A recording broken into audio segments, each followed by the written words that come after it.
Hey y'all, Mila Buckley, the Hangry Woman here, and today I am doing a Nespresso Reviving Origins review on the Zimbabwe capsule. Before we get started, be sure to give this video a thumbs up and subscribe if you love content about low carb recipes, diabetes, as well as everything coffee.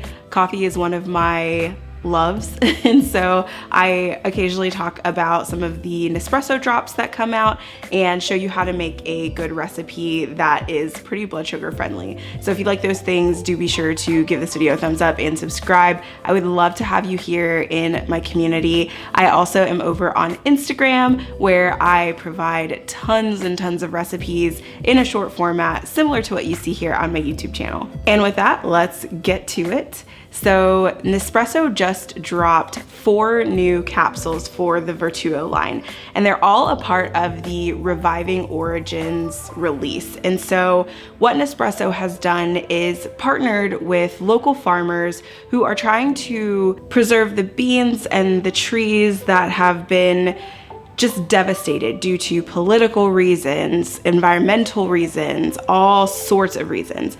So Nespresso has this mission to work with these local farmers to be able to really preserve and share what these beans are like for all of us so that we can enjoy them at home, while these farmers also get the support and the education that they need to keep going, keep being able to really revive these coffees and also at the same time sustain their livelihoods. Like I said, there are 4 capsules in this release, but today we are talking about the Zimbabwe capsule.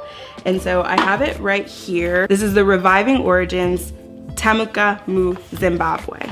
This is a limited release, and Nespresso will bring it back every year, but you have to get your hands on it as soon as it drops, because usually you won't be able to get it again for quite a while. So if this becomes one of your favorite capsules, you might want to stock up pretty early because it is a limited release. And this particular rare coffee, Nespresso says, sings with a bright acidity and a complex fruitiness full of notes of red berries, currants, and cranberry. So I thought this would be an amazing coffee to use with some hibiscus syrup.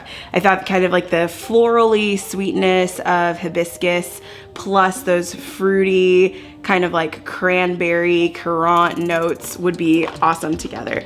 So I've got the box here, and as always comes with 10 capsules. This particular capsule weighs 65 grams or 2.29 ounces, and it's 1.35 fluid ounces of coffee, as well as a 5 on Nespresso's intensity scale. So it's not that intense of a coffee. It does sound like it's gonna have more sweet notes than it does bitter, but we're gonna give this one a try. I wanted to show you guys what the capsule looks like.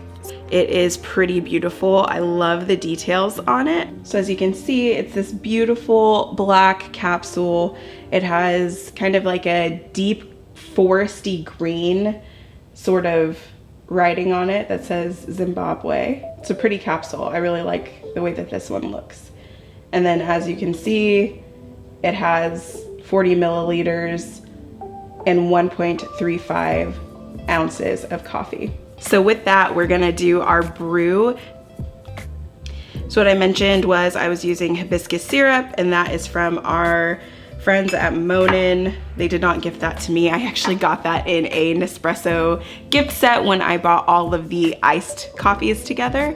So that's gonna pair really nicely. We're also using some keto milk, and so this is just a nice blend of coconut milk and almond milk together. 2 of my favorites. It's great blended together. I love almond milk by itself, not so much coconut milk. I think it's too coconutty, but I like the blend of them together. It gets you that creaminess of the coconut milk plus the creaminess of the almond milk with that just slight coconut taste. So it's a really good combination. If you can find a combo, I recommend it. It's great, and it's less than 1 gram of carb per cup, which is a lot, but we're only using about 3 ounces of that today. So making cappuccino style, you know, doing it very basic and kind of letting those flavors together shine. So what I'm gonna do is I'm going to brew the coffee first, and I wanna make sure that I give you guys a little bit of a taste test on camera before I add all of the good stuff to it. So we'll make that recipe second, but we're gonna do our taste test first.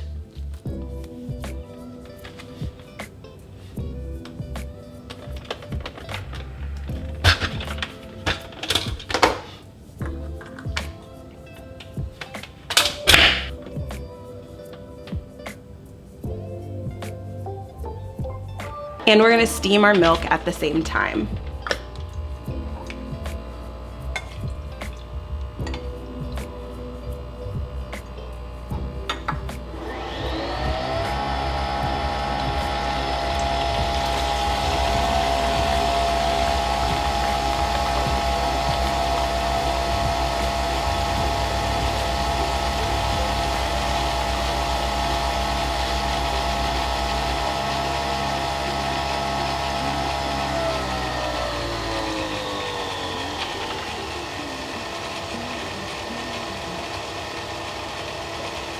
Okay, our milk has gotten steamed, so it'll be nice and hot to pour into our coffee. And then I also have our Zimbabwe. So we're going to stir it up, and I want to get a little closer so you guys can see, you know, all of that foam at the top is really the fat from the coffee. So you want to get that back in because that is the flavor.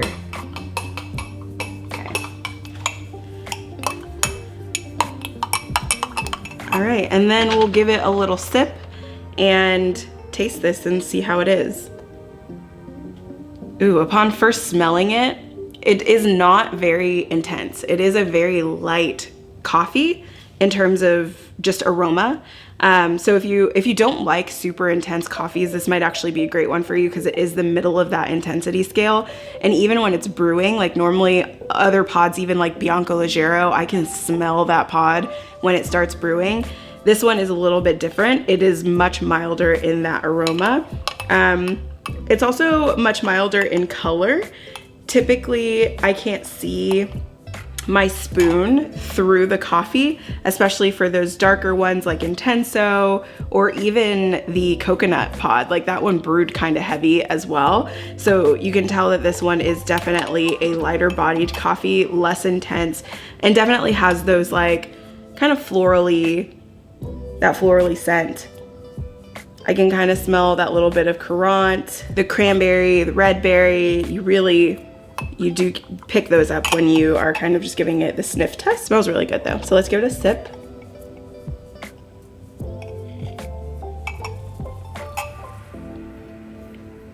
Ooh, it is a bit acidic actually, giving it that first little sip.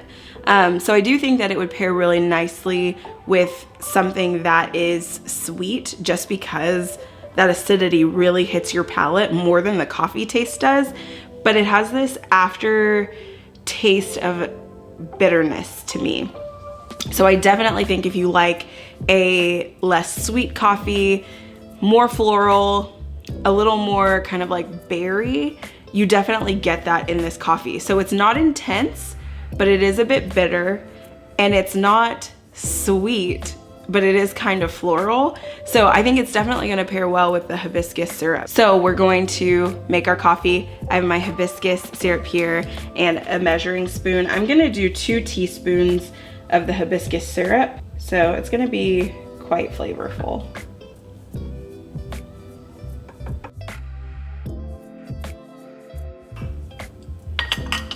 Gosh, it smells so nice. That is like so florally. And then we're gonna give it a little stir, get it to incorporate with the coffee and the coffee fat. We want that all to come together nicely.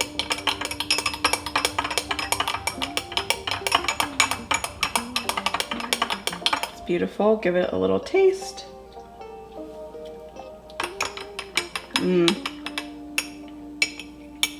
Those work together nicely. The floral hibiscus really takes that like bitterness, kind of like aftertaste on your palate down a bit. So if you like floral drinks, you'll like this. Then we're gonna pour our milk in, give it a nice little stir. And if you like my mug, you can buy it at my shop. It's hngry.co. And I have some fun stuff on there, but mugs are the newest things. Okay, so we'll give it that stir. I'm pretty excited about it. So let's give it a try with our milk in there as well.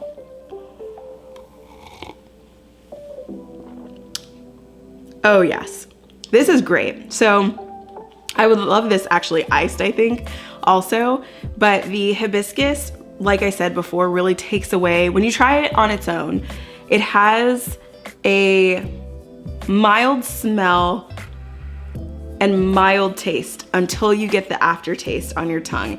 And then it has this little bit of bite, like this little bit of bitterness. It almost feels like when you bite the seed of a lemon or a lime, how you get that bitterness on your tongue. That's like the sensation that I felt, which isn't bad at all, but I don't think it's meant to be by itself. So I think it definitely needs milk or cream. It definitely needs some kind of syrup. I love the floral pairing here because I think it works really great with the red berries, cranberries, and currants. So I think that's how you should do this coffee, with a floral syrup or with some kind of sweetener, something that's gonna take that little edge off of that bite that you get off of your palate. So I actually really like this coffee this way. I think it does taste good with additions. If you tend to drink espresso just by itself, personally, I don't think, I love to sip espresso, I really do, but I don't think that that's for me in this particular coffee just because of that little bit of bitter aftertaste. I definitely like this in like a little cappuccino like I just made, or I think doing it over ice, like an iced latte with like lots of milk to kind of help that bitterness, is also gonna be kind of a delicious way to do this. But I did it with Monin hibiscus syrup, a little bit of a half almond milk, half coconut milk blend. Absolutely perfect. I think that's the way to go with doing this pod. So seek out maybe a floral syrup, something that's gonna take the edge off of that little bit of bitterness. But overall, this is a good pod. If you are a fan of pods that aren't super intense, but do have like a nice mild flavor, I think this is one for you. I think this can work out really well and can be something that you enjoy a lot. Okay guys, that's it for this video. I hope you enjoyed. I'll leave the recipe with the ratios that I used down below. I think you'll really like this cappuccino and the way that I made it, and you'll just love giving floral syrups a try. They're not for everybody, but I love like lavender and rose and hibiscus in my coffees and teas. I think it just brings out like this extra little bit of a note, and I think it complements the flavors of this pod really well. So I'll also link the syrup that I use down below so that you can get one as well. But that's it for this video. I really appreciate you guys watching. Please let me know down below if you're gonna try this pod, what you think of this pod, what you think of the review, what other pods you want me to review. I do have the others in this collection, so I will be sure to give you guys reviews on each one of those with different recipes for them. But I'm curious about your thoughts. I'm curious about what you're thinking, and I'm just glad that you're here and you are listening to my coffee babble, because I really do like talking about coffee. Something that I hadn't enjoyed in the past, but I got my Nespresso and it really made me enthusiastic about coffee, enthusiastic about learning about intensity and flavor and body. And I know it's not like, the most professional way to learn about coffee, and I'll probably never be like a professional barista, but I do love making my at-home coffee and telling you guys about how these pods are so you can try them at home for yourself. So long way to say, as always, I always do that. I meander. I go all over the place when I'm trying to end my video because I just don't want to stop talking. So now I'm gonna stop talking. Thank you guys so much for watching. Don't forget to like and subscribe, and I'll see you guys in the next one. Take care of yourselves. Bye.